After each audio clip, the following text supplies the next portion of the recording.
Talagang hindi mangyayari yun.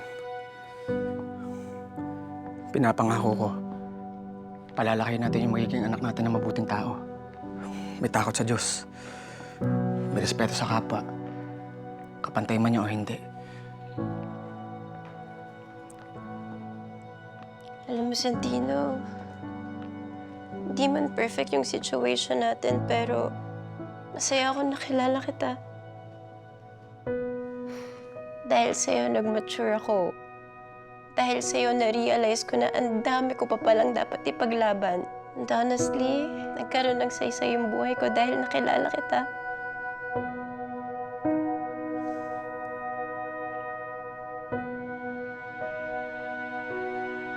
Alam mo, Erika, kahit pinaglaruan tayo ng tadhana, masayang-masaya ako.